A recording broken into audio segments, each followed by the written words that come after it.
I welcome you all to another episode of Cufiix Weekly Show. This is the second week of August. My name is Edin Austin. By calling me Cufiix, you still get to have my undivided attention.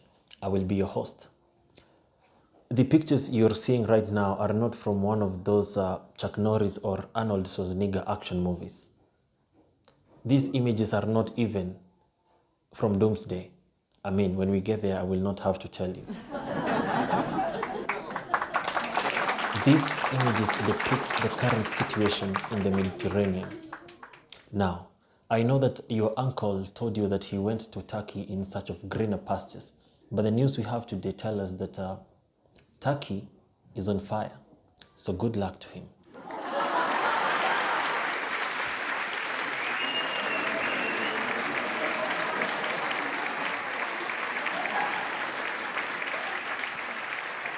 I should have started with that one. I should have started with that one. It is very unfortunate that these fires happened during an economic crisis in Turkey. Although that is not to say that there is a perfect time for fires to actually take place. Okay? There is no good time for fires. The thing is, Turkey is undergoing an economic crisis which has been brought about by the pandemic, and now you add this to their list of worries, and believe me, Turkey will be needing a lot of help, not just during these fires, but even in the months and years to come. The blazing fires have and continue to destroy the holiday destinations in the Mediterranean, and although the tourists may actually go back to wherever it is they came from, well, the people that will be left to bear the biggest burden is actually the residents themselves. That is of Turkey, Italy, and Greece, which are among the three most affected countries by these fires.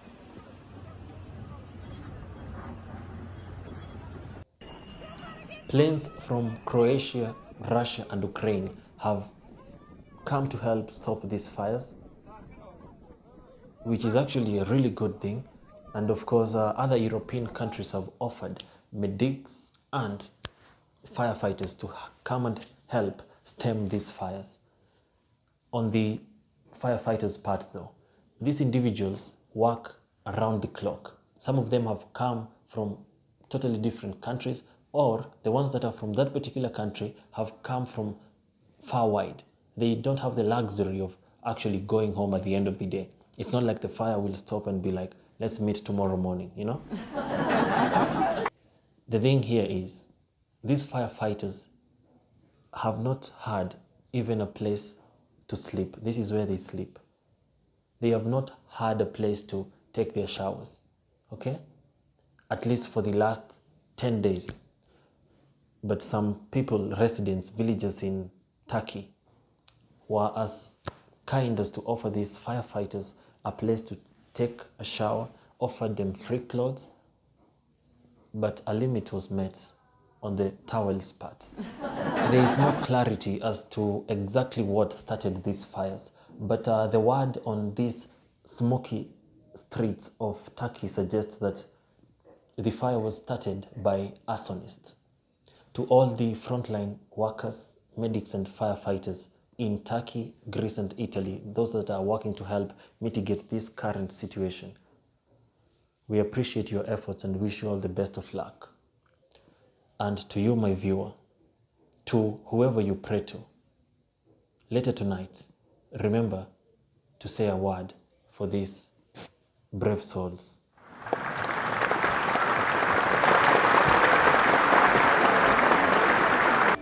Ladies and gentlemen, there are stories that as a journalist you never think you'd tell. Not because you think someone else will, but because you believe that the chance of that particular thing happening is actually far from the realms of possibility. Such a story is the departure of Lionel Messi from Barcelona to join PSG. After over 2 decades at Barcelona, Lionel Messi is now officially a PSG player. And believe me, I can't begin to tell you just how happy the Parisians are, for having Messi join their club. But maybe this video by Omosh, aka Zangila, will.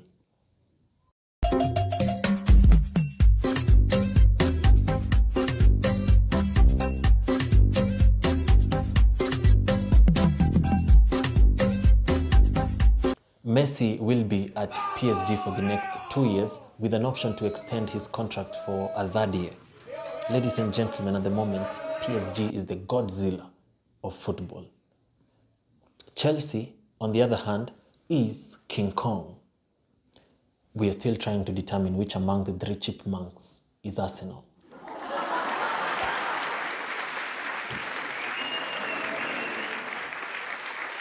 PSG's standard has been raised so high by this transfer that this team should now win the Champions League. In fact, upgrade that should to must. And actually, talking of raised standards, earlier this week, the standard for marriage proposals was raised so high, we can barely see that bar, okay? And yes, I do acknowledge that this is one of those things that this self-appointed Twitter men spokesperson would call simping.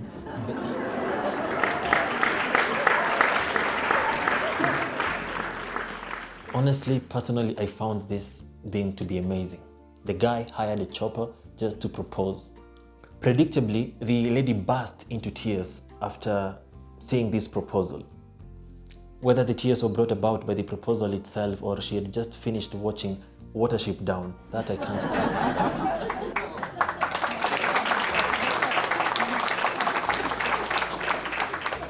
Once on the ground, the guy went down on his knees and made the proposal normally.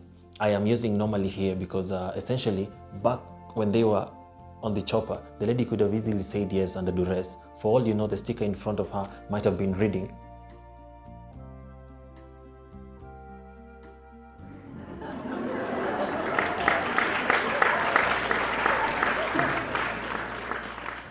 ladies and gentlemen, it was obviously a happy moment for the two of them. And I'm expecting that she said, wait, what? She said no? What?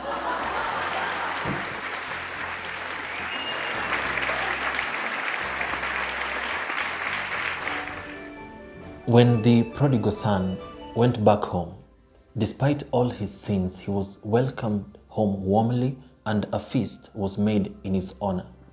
Eliud Kipchoge is no prodigal son, neither are all the other Kenyans that represented us in the Tokyo Olympics this year.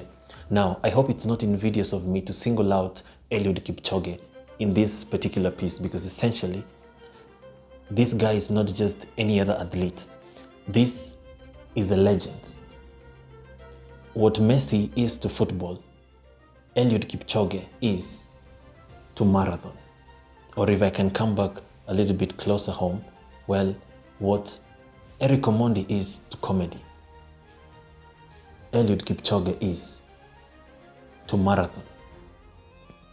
For all his global achievements, you would expect that Eliud Kipchoge would be accorded a king's welcome the moment he arrived back from Tokyo. But ladies and gentlemen, that unfortunately was not the case. Eliud's arrival back home was as silent as Harun Aydin's deportation. On the other hand, our neighbors, Uganda, offered their Olympic medalist a heroic welcome. The president of Uganda, Yoweri Museveni, gave a directory that all Olympic medalists should be given a car. As you can see here, they were all offered a car, and all gold medalists, whoever won gold, was to receive 5 million shillings. For every silver, one was to receive 3 million shillings, and for anyone with bronze, then you are given 1 million shillings. This is the part the Sports Federation in Kenya should be taking notes. It's a shame, believe me it is, that Eliud Kipchoge himself, as I said, I'll single out this individual because this is a legend. Eliud Kipchoge arrives to a deserted airport. Eliud Kipchoge deserved more than this. The other athletes deserved even more. It's a shame. Although with the part of Uganda actually paying their athletes, I must say I was I was moved. I was moved by that. Could someone please tell me how much Uganda is paying for spectators?